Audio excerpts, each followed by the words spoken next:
Улица в честь Ильи Тапури. Очередной поединок года Дмитрия Бивола и почему российский боец отказался от контракта с UFC. Сейчас узнаем. Всем привет, меня зовут Алена и это Найзадай Ньюс.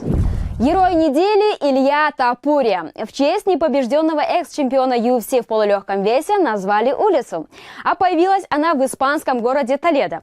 Накануне прошла официальная церемония открытия, на которой присутствовал и сам боец. Но значит ли это, что нам стоит ждать улицу имени Шавката Рахмонова после того, как он завоюет пояс в своем весе?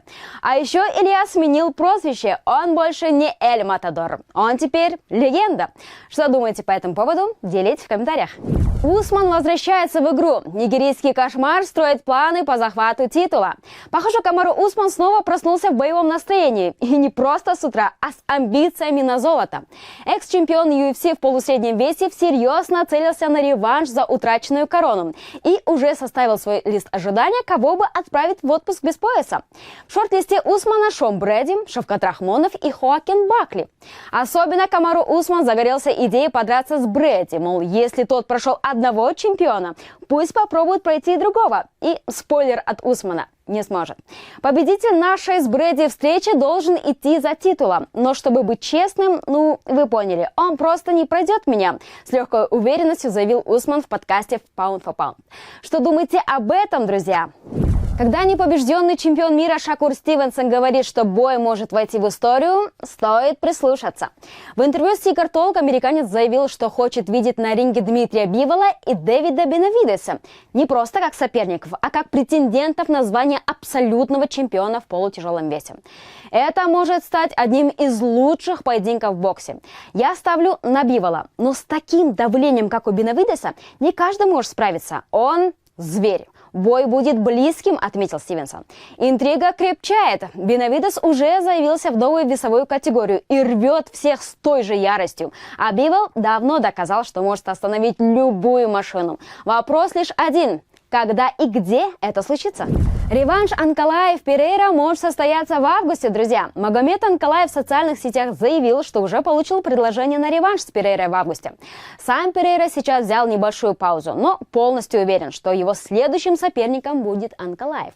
Пока мне ничего не поступало, но август хорошая дата, сказал Перейра.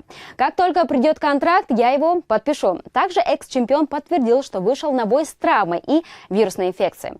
Да, я, говорю, думал о том, чтобы сняться с боя, но не жалею, что не сделал этого. Я много раз выступал с травмами, и все получалось, но этот момент оказался неудачным. Не хочу при этом преуменьшать заслуги Анкалаева, у каждого есть свои проблемы. Думаю, у него тоже, сказала она. Чемпион Глории, побеждавший Алекса Перейру Артем Вахитов, отказался от контракта с UFC. Вахитов получил контракт с Лигой в октябре прошлого года после победы на претендентской серии Дана Уайта, но таки не успел дебютировать. К сожалению, когда пришло время заключать контракт, выяснилось, что у UFC очень строгие условия в отношении бойцов, которые попадают через претендентскую серию. Согласно протоколам UFC, они не могли предложить мне больше, чем стандартный контракт, предлагаемый всем бойцам, которые проходят через это шоу. Я, говорит, понимаю, что у них есть свои правила, и я уважаю их, но я титулованный боец. У меня есть дочери, которых нужно содержать, и у меня мало возможностей. Было бы большой мечтой попасть в UFC, но я не могу принять потерю в доходах по данному контракту, цитирует его слова ММА Янки. Теперь Вахитов возвращается в кикбоксинг и 14 июня сразится с Рико Верхувеном за титул в тяжелом весе на Glory 100. Будем наблюдать. Ануарбек Мотиватор, похоже, перешел на новый уровень хайпа. Пока весь интернет следит за его подготовкой к громкому боксерскому поединку с Мухитом Амантаевым, в кадре внезапно появился Жуман Жумабеков. Он предложил подстраховать бой. Как и следовало ожидать, Ануарбек не остался в долгу. Его реакция была, мягко говоря, неоднозначной. Жуман Жумабеков деген біз деген андай боец деп білеміз да оны. Трэш-ток жасамай, шум жасамайды, білмеймін енді, что-то мұнда деген мотиватордың кішкене хайпы деген алға кетіп жатыр да.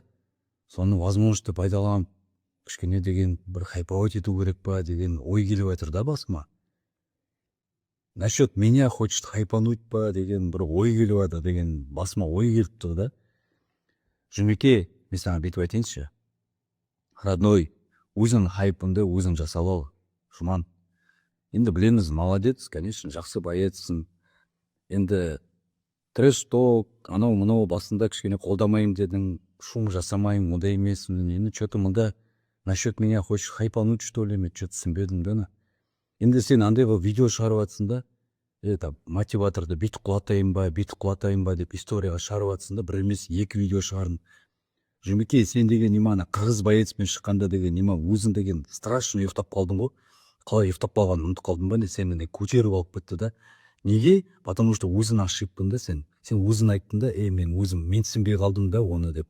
Менсінбей шықтым манағы да, өзім ошибкамнан ұйықтап қалдым дедім да. Енді сен андай қылып айтып жатсың да, типа Ануарбек сені былай ұйықтатсам қалай болады, анау мынау деп.